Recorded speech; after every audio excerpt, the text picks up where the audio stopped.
Recipe নিয়ে চলে আসলাম। আজকে হবে মাছের মাথা দিয়ে মুগের ডাল। যা যা লাগবে: তেজপাতা, গোটা জিরে, শুকনো লঙ্কা, হলুদ, লঙ্কার গুঁড়ো, জিরের গুঁড়ো, চিনি, নুন, কাঁচা লঙ্কা, শাহি গরম মশলা, পেঁয়াজ বাটা, টমেটো, আদা, রসুন বাটা, কাঁচা লঙ্কা, মাছের মাথা।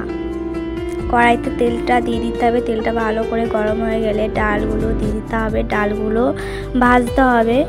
ভাজা হয়ে গেলে জল ঢেলে দিতে হবে।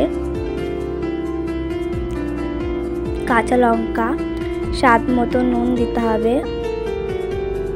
সামান্য সর্ষের তেল দিয়ে দিতে হবে স্বাদ হওয়ার জন্য। থালা চাপা দিয়ে দিতে হবে সেদ্ধ হওয়ার জন্য। সেদ্ধ হয়ে গেলে ভালো করে লাভিয়ে নিতে হবে। সেদ্ধ হয়ে গেছে, লাভিয়ে নেব।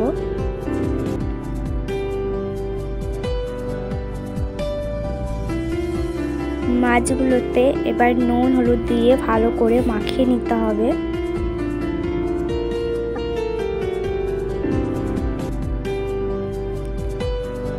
মাছ মাখানো হয়ে গেছে।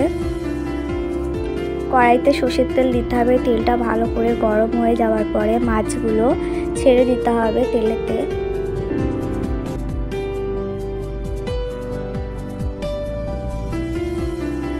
মাছ ভাজা হয়ে গেছে, একটা পাত্রে তুলে নিতে হবে। কড়াইতে তেজপাতা, গোটা জিরে, শুকনো লঙ্কা দিয়ে ভালো করে ভেজে নিতে হবে। কাঁচা লঙ্কা বাটা শুকনো দিয়ে দিতে হবে কড়াইতে, দিয়ে ভালো করে নাড়তে হবে। পেঁয়াজ বাটা দিতে হবে, দিয়ে ভালো করে নাড়তে হবে। রসুন বাটা, টমেটো কুচি, পরিমাণ মতো নুন, আদা বাটা, হলুদ, লঙ্কার গুঁড়ো, জিরের গুঁড়ো দিয়ে ভালো করে নাড়তে হবে।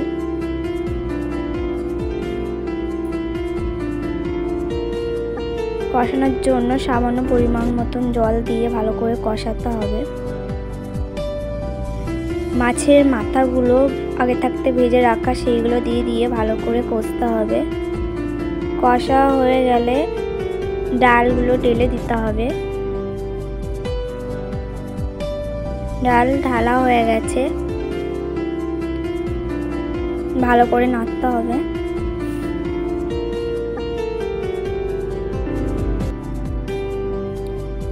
স্বাদ হওয়ার জন্য গোটা কাঁচা লঙ্কা দিয়ে দিতে হবে। পরিমাণ মতন স্বাদ হওয়ার জন্য চিনি দিয়ে ভালো করে নাড়তে হবে। ডালটাকে ভালো করে ফোটাতে হবে। ডাল হয়ে গেছে। কেমন হয়েছে সবাই লাইক কমেন্টে জানিও। আজকের রেসিপি এখানেই শেষ।